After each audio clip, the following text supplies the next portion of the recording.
कोई भी historical place को मैं घूमती हूँ तो उसके वजह से मैं एक फील कर पाती हूँ, जो हिस्ट्री बुक में पढ़ते हैं उसको, मतलब अगर थ्योरेटिकल जो आप पढ़ते हैं इतिहास में देखते हैं तो आप तीनों कालखंड में या तीनों काल चारों बताइए, वर्ल्ड हिस्ट्री भी, बेहतर प्रशासक आपके हिसाब से कौन कौन है?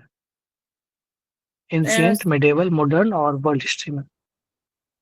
सर मैं अगर एंसेंट में देखूं तो बेहतर प्रशासक के रूप में मैं अशोक को मानती हूँ। और ठीक है। अगर एक एक कुछ बोलूं तो, और मेडिवल में सर एक शेर शाह सूरी भी एक बेहतर प्रशासक थे। और ठीक है। सर उसके बाद सर मैं मेडिवल में और भी कई नाम है सर, जैसे कि शिवाजी भी एक बेहतर प्रशासक के रूप में उनको माना जाता है। हम्म। और और वर्ल्ड सर में? मॉडर्न में बताइए, सर मॉडर्न बताइए। मॉडर्न में कौन सर है? मॉडर्न में तो मैं एक बंगाल के जो अलीवर्दी खां थे उनको मैं सर मानूंगी, क्योंकि उन्होंने लोक कल्याण के लिए भी कई सारे काम किए थे सर। अच्छा, वर्ल्ड हिस्ट्री में? सर वर्ल्ड हिस्ट्री में तो मुझे कोई नेपोलियन बोनापार्ट एक उनको लिया जा सकता है सर, एक उनका ग्रेट लीडर माना जाता है। अच्छा, ये बताइए, अली वर्दी खान मतलब आप किस सेंस में कहना चाह रहे हैं? क्या क्या उसने क्या काम किया, बताइए। सर अगर मॉडर्न हिस्ट्री में देखें तो मॉडर्न हिस्ट्री हम्म। में ज्यादातर मतलब ब्रिटिशर्स का हमेशा से रूल रहा है, मतलब हम्म। बाद वाला। लेकिन उसके पहले का जो टाइम देखा जाएगा तो उस टाइम ना, जैसे कि मुगल जब डिसइंटीग्रेट हो रहे थे तो उस टाइम हम्म। अलीवर्दी खान ने बंगाल को एक समृद्ध राज्य के रूप में बनाया था, वहां के रेवेन्यू सिस्टम को बहुत अच्छे तरीके से व्यवस्थित किया था। और वहां के लोगों को भी लोक कल्याण के लिए भी काम किए थे, जैसे कि बहुत सारे अटैक से बंगाल को बचाया था और बंगाल एक समृद्ध राज बना। उसी के वजह से अंग्रेज भी इस बंगाल को लूटकर वो अपने इंडस्ट्रियल। नेपोलियन बोनापार्ट को आप एक बेहतर प्रशासक मान रहे हैं ग्लोबल स्तर पे, कैसे? सर क्या है मैं उसके? हाँ। हम्म। सर उनमें एक चीज तो बहुत अच्छी थी कि एक तो था कि उसमें तानाशाह की नीति बाद में, मतलब तानाशाह का वो शासन आ गया था उनमें। लेकिन सर स्टार्टिंग में उनका मतलब जैसे कि पूरे विश्व को उन्होंने जीतने में, बहुत बड़े एरिया को उन्होंने जीता था, लेकिन बाद में वो हार जाते हैं, लेकिन फिर भी उनमें कुछ लीडरशिप क्वालिटी है, इसकी वजह से उनको मैं पसंद करती हूँ।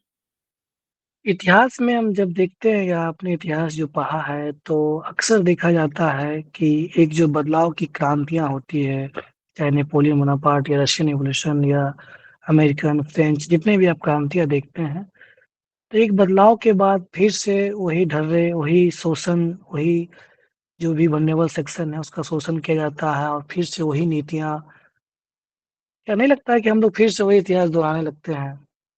जहाँ सर पे जो मुझे चीजें थी फिर से वहीं आ जाती है। एक सर बदलाव मुझे होती है, एक क्रांति होती है, लेकिन एक क्रांति के बाद फिर एक क्रांति की जरूरत पड़ जाती है। कैसे सर देखते हैं जैसे आप इसे?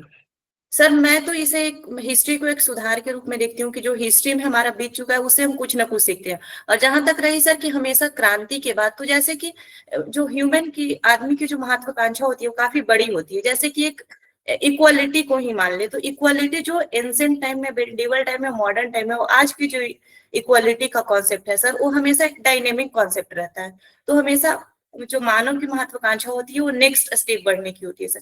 तो इसके वजह से जरूर क्रांति होती है, लेकिन सर जो भी क्रांति एग्जाम्पल के तौर पर देखे तो फ्रेंच रिवॉल्यूशन हुआ सर, तो उससे कहीं ना कहीं बहुत कुछ सीखने को मिला। जो राजनीति था वो पहले एक तरह से कोर्ट में, ठीक है, एक दरबार बिहार में में होता आपने था। कहाँ घुमा है? बिहार में हिस्टोरिकल प्लेस कौन कौन से हैं, कुछ बताइए एग्जाम्पल। सर बिहार में नालंदा, मैंने पटना, गया छोड़ करके। सर बोध गया घूम सर, गया नहीं, छोड़े नालंदा, सासाराम में। पटना, गया। हाँ, बताइए। सर सासाराम में मैं घूमी हूँ, जो हम्म। शेर शाह सूरी का मकबरा है वहां मैं घूमी ठीक हूँ है। सर। और सर मैं दिल्ली में घूमी हूँ, जैसे कि नहीं, सूफी बिहार का सर। बताइए, बिहार का बताइए। चार बताइए बिहार का। एक सर तो रोहतास बिहार हो में गया साथ। हाँ। सर बिहार में मोस्टली मैं उसी एरिया में, गया में घूमी हूँ, लेकिन गया को तो बोलना नहीं है, और गया राजगीर वगैरह। नालंदा, तो पटना, गया छोड़ करके।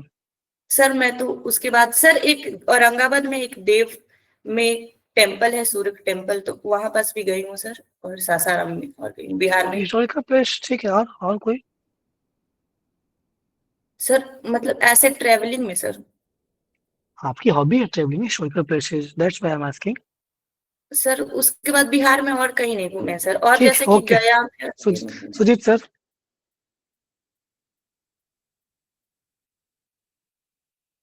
सरिता, पॉक्सो एक्ट का नाम सुना है आपने? Yes sir. क्या है? सर इसमें बाल यौन शोषण के रोकने के लिए बनाया गया है सर। क्या ये पूरे देश में लागू है? सर जहां तक मैं याद कर पा रही हूँ, ये पूरे देश में ही लागू है। क्या है इसका फुल फॉर्म? सर सर अभी एग्जैक्ट याद नहीं कर पा रही हूँ, लेकिन कोई बात नहीं। महिलाओं के समानता का अधिकार या महिलाओं के उत्थान के लिए भारतीय संविधान में कौन कौन से प्रावधान किए गए हैं? सर पहली बात तो कि जो भारतीय संविधान है उसमें एक समानता की बात की गई, जो प्रस्तावना है उसी में की गई है सर। जैसे कि सामाजिक, आर्थिक, राजनीतिक, तो उसके थ्रू भी महिलाओं के सर एक फंडामेंटल जो राइट है उसमें आर्टिकल 14, 15 है सर, उसमें भी किया गया है उनकी बात, मतलब इक्वालिटी की बात किया गया है, तो उसके थ्रू सर एक सर जो विमेन को प्रॉपर्टी को इक्वल टू जो 2022 में 2005 में आया था सर एक्ट, उसमें जो हिंदू विमेन थी उनको भी बराबर उनके फादर में प्रॉपर्टी का राइट था सर। ये भी एक तरह से कानूनी अधिकार है सर। और फिर अभी सर विमेन को पंचायती राज में जो रिजर्वेशन की गई है, तो वो भी एक है सर।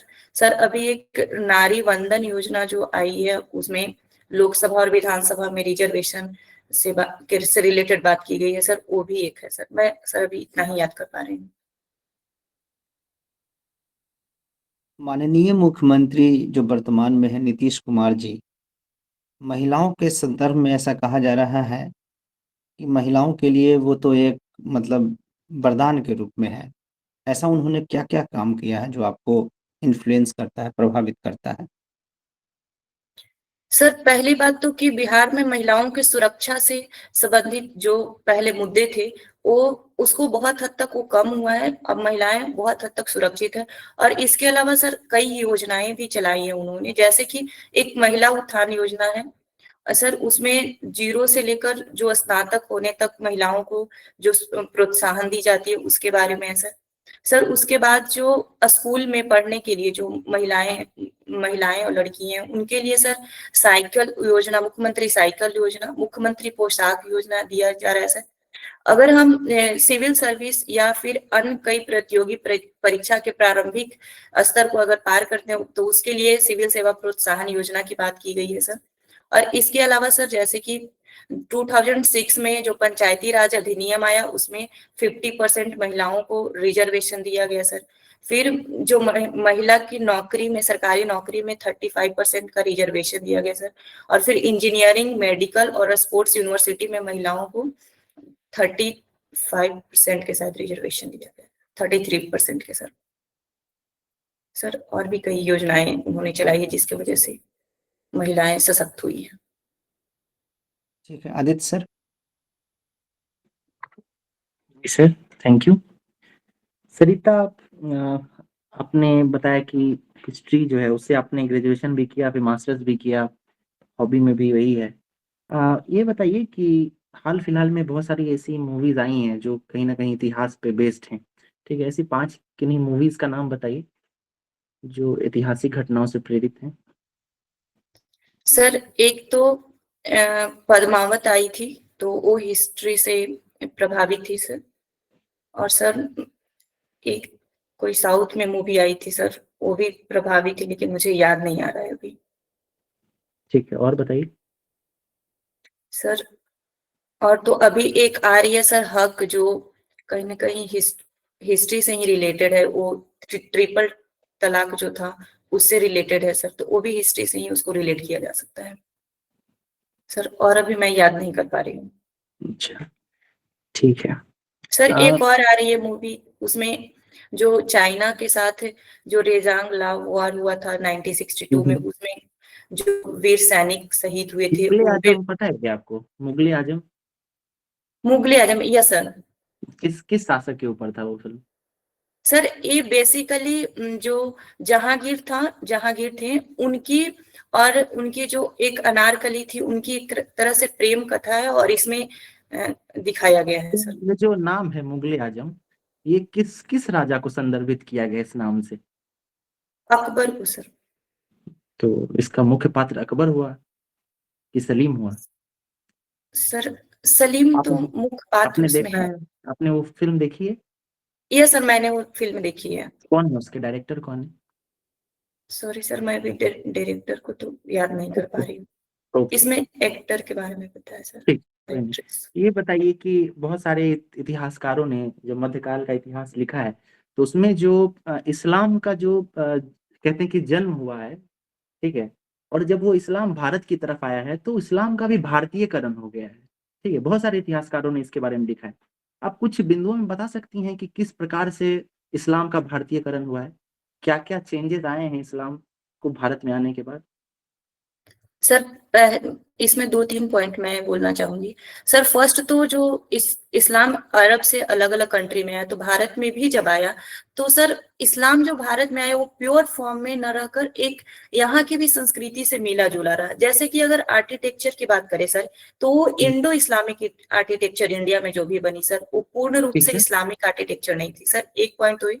दूसरी पॉइंट सर कि यहाँ की जो संस्कृति बनी वो गंगा जमुनी तहजीब उसको बोला गया सर। जैसे कि बहुत सारे मुस्लिम भी हुए जो जैसे कि कृष्ण के भक्ति में लीन हुए, तो मतलब और बहुत सारे हिंदू भी जो थे वो भक्ति सॉरी सूफीजम मूवमेंट की ओर अट्रैक्ट हुए ठीक सर। है। तो ठीक दूसरा है। सर, तीसरा सर कि यहाँ जो कास्टिज्म था वो कहीं ना कहीं इस्लाम जो आया उसमें भी कहीं ना कहीं देखा जा सकता है सर, ठीक है, कास्टिज्म आपको का प्रभाव। विवाह में आपको नजर आता है क्या इस तरह का कोई चेंजेस? सर हिंदू विवाह पद्धति और मुस्लिम विवाह पद्धति में आपको कुछ समानताएं नजर आती? सर मैं अगर अनुमान करें तो मैं ऐसे लगा सकती हूँ, बट एग्जैक्ट जानकारी जी। नहीं है सर। अच्छा, तो क्या इस्लाम में मेहंदी लगाने की प्रचलन है? यस सर, एक मेन पॉइंट है जो इस्लाम में ही मेहंदी लगाने का प्रचलन था, वो बाद में जो भारत में भी हिंदू और फिर कई धर्मों में भी उसको विवाह में प्रचलन हो गया सर। अच्छा, चलिए ठीक है। आपने जेएनयू से भी पढ़ाई की है, अभी बताया आपने, तो अभी हाल फिलहाल में जेएनयू में प्रेसिडेंशियल इलेक्शन हुआ है ना? बता सकती हैं अभी कौन चयनित हुई हैं? ये सर आदिति मिश्रा है, वो ओके। चयनित हुई है। तो यहाँ जो है लंबे समय से देखा गया है कि वामपंथ जो है उसका वर्चस्व रहा है, ठीक है। ऐसी क्या कारण है कि वामपंथ जो है वहां पे अपना जड़ जमाए हुए है, या फिर क्या आप उसकी विचारधारा से सहमत नजर आती हैं? सर मैं एग्जैक्टली कहूँ तो हर विचारधारा की कुछ प्रोज एंड कॉन्स होते हैं, तो सर मैं उसके अकॉर्डिंग देखना चाहूंगी। और सर हम्म। दूसरी पॉइंट की अगर रही बात की वहां पास क्यों हमेशा वामपंथ का ही हो रहा है, हब एक तरह से रहा है सर। तो सबसे पहले तो सर जब इस्टेब्लिशमेंट हुआ था सर जेएनयू का, हम्म। तो उस टाइम में जो एक्ट बना था उसमें ही कहीं ना कहीं एक लोअर सेक्शन ऑफ सोसाइटी, मतलब उसमें ऐसा प्रावधान था कि एक ऐसा यूनिवर्सिटी देश में बनाया जाए जो लोअर सेक्शन ऑफ सोसाइटी को भी कवर करे, जैसे कि उसमें फी बहुत कम हो या फिर जो भी फैसिलिटी अच्छी दी जाए, पढ़ाई अच्छी क्वालिटी एजुकेशन दी जाए, लेकिन जो ऐसा हो जो सब लोग अफोर्ड कर सके, ऐसा था सर। तो उसमें सर समाज के मोस्टली वैसे लोग भी जाते हैं कुछ जो कुछ जिनको बिंदुओं में बताएं आप, है ना, प्लेन नहीं कीजिए, आप कुछ पॉइंट्स बताइए।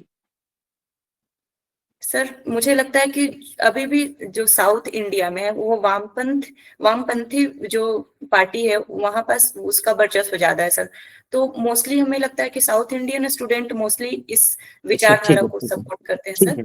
और फिर ओके। North east. ठीक है, ठीक है। अच्छा, ये बताइए आप, लास्ट क्वेश्चन है, बिहार की कुछ महिला प्रशासिकाओं का नाम बताइए। आप प्राचीन इतिहास से लेकर वर्तमान तक बता सकती हैं। सर बिहार का की ओवरऑल जी, सिर्फ बिहार का बताना है, आप इतिहास के कुछ प्रमुख महिला पात्रों के नाम भी बता सकती हैं, ठीक है। सर इसमें तो एक गार्गी और मैत्रेयी जो वैदिक टाइम की थी, तो उसको ठीक मैं है। ऐड करना चाहूंगी। ठीक है। और सर इसके बाद तो सर बिहार में मुझे अभी याद नहीं आ पा रहा है सर, इंडिया राबड़ी का देवी ओवर। नहीं दिखती हैं? राबड़ी देवी। सर आप हिस्ट्री में सर, तो सॉरी सर, आप हाँ राबड़ी देवी भी हैं अभी मतलब चलिए, ठीक है, ओके। कंटेम्परेरी। ठीक है। कार्तिकेयन सर। रीता, आप पहली बार बीपीएससी की इंटरव्यू दे रही है या इससे पहले भी दी है? नो सर, ये फर्स्ट टाइम है। ओके। आप बेहतर बोल ले रही है, आपका फैब्रिकेशन अच्छा है, नॉलेज भी ठीक-ठाक है, हिस्ट्री में स्पेशली, बाकी सेक्शंस पे भी, करंट अफेयर्स, बिहार, आपका डैफ कि हम लोग जैसे पटना विमेंस कॉलेज से बहुत कुछ नहीं पूछे, उससे ही प्रश्न पूछा जा सकता था। आपका जो हॉबी है हिस्टोरिकल प्लेसेस घूमना, उसमें भी जब बिहार की बात आई, अभी आदित्य सर ने बिहार का जब पूछा, तो थोड़ा-सा बिहार लैग कर रहा है। बिहार को इन कॉन्टेक्स्ट ऑफ बिहार, क्योंकि आप अल्टीमेटली बिहार प्रशासन में आना चाह रहे हैं, बिहार सरकार में जॉइन करेंगे, तो बिहार को अच्छे से देख लेना है। ज़्यादातर आपकी educational background out of Bihar रही है। क्या मैं सही नो गेस कर हाँ, तो नो सर, आपने 20 ग्रेजुएशन तक यही रहा। ग्रेजुएशन तक, उसके बाद हाँ, तो ठीक है, फिर भी आप थोड़ा बिहार को कॉन्टेक्स्ट में देख लेंगे, करंट अफेयर्स वगैरह, और जिससे कि वो हिस्ट्री में कैरेक्टर अगर देख लीजिए एक बार, थोड़ा-सा मान लीजिए कि पॉजिटिव कैरेक्टर रखेंगे तो आप यस ही सर, बचेंगे।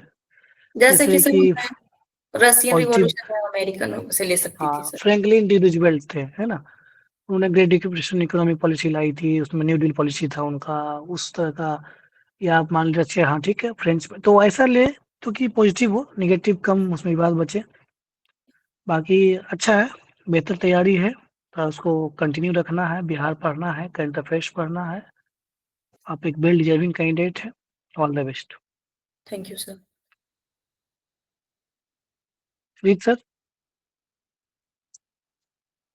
हाँ सरिता, महत्वपूर्ण फीडबैक तो कार्तिकेयन सर ने दे दिया है आपको। कॉन्फिडेंस तो बहुत अच्छा है, वॉइस का लेवल है वो भी बहुत अच्छा है। मैं ये ऑब्जर्व किया कि आप प्रश्न जान रही हैं तो बस जल्दी जल्दी बोलने का वो दिख रहा है। थोड़ा सा पॉज लेना है, पता है क्या, पॉज लेने से क्या होगा, थोड़ा सोचने का समय मिलेगा और जो शब्दों की जो तन्मयता है ना वो और प्रभावशाली होगा। ठीक है, ये और इफेक्टिव हो सकता है। बस इसको थोड़ा-सा उस पे काम करना है और बाकी पॉस्को एक्ट वगैरह ये सब देख लेना है, वो ज़्यादा अथी है नहीं, आपने तो प्रश्न उसका जवाब दिया ही है। हाँ, महिला सशक्तिकरण, बिहार का इकोनॉमिक्स, हिस्ट्री वाला पार्ट जैसा कार्तिकेयन सर ने बताया, और ये अपना एग्रीकल्चर वाला पार्ट भी देख लीजिएगा, जीएसडीपी, जीडीपी में कितना कंट्रीब्यूशन है एग्रीकल्चर वाला, क्योंकि एग्रीकल्चर बेस्ड हमारा इकोनॉमी है। बाकी और सब चीज़ें ठीक है, करंट अफेयर्स को तो देखना ही है, न्यूज़पेपर पढ़ना है, उससे करंट अफेयर्स कवर अप हो जाएँगे। बाकी all the best. Okay, thank you sir. Okay. Sarika एक चीज जी सर, एक सेकंड। सारिका एक चीज आप ध्यान रखिएगा कि आप आंसर बहुत अच्छा फ्रेम करती हैं। जैसे सुजीत सर बोले कि जो आपको पता होता है बहुत तेजी से बताती हैं, तो वहाँ थोड़ा सा धैर्य रखिए। इसके अलावा हॉबी में अगर आप हिस्टोरिकल प्लेसेस नहीं कहेंगे, सिर्फ ट्रैवलिंग कहेंगे, तो उसमें भी तो कोई दिक्कत नहीं है। असल में क्या हो रहा है कि जब एक लाइन से, जैसे आप गौर करेंगे कि आपसे सवाल जो पूछे गए वो ज्यादातर इतिहास से ही थे। उसका कारण यही है कि शुरू से लेकर लास्ट तक इतिहास ही नजर आ रहा है आपके पर्सनैलिटी में, है ना? जैसा कार्तिकेयन सर शुरू में आपको एड्रेस भी किए थे, तो इससे क्या होता है कि पर्सनैलिटी के अन्य आयाम नहीं दिख पाते हैं। ठीक है, तो जो वहाँ पे क्वेश्चन पूछने वाले होंगे वो भी क्या होगा कि बहुत, अगर मान के चलिए कि कोई इतिहासकार मिल गए आपको, तो वो आपको बहुत डीप तक लेके जाएंगे। ठीक है, तो इससे अच्छा क्या होता है कि अगर आपके पर्सनैलिटीज के अन्य आयाम भी दिखें तो क्वेश्चन डाइवर्स होता है। ठीक है, तो फिर बहुत डीप में जाने का संभावना कम होती है, सतही तौर पे रहता है और हल्का फुल्का रहता है। ठीक है, तो एक चीज ये है, इस पे थोड़ा ध्यान दीजिए। ठीक है, और लंबा आंसर मत कीजिए, शॉर्ट में दीजिए। कुछ आंसर्स बहुत लंबे हो जाते हैं क्योंकि आपका नॉलेज होगा थोड़ा, ठीक है, इतिहास में, क्योंकि आपने इतना पढ़ा है, तो वो आएगा ही आपके उत्तर में। इसका ध्यान रखना है कि आपको शॉर्ट में आंसर देना है, पॉइंट में देना है। ठीक है, ओके, ठीक है all sir, the best. Thank you sir.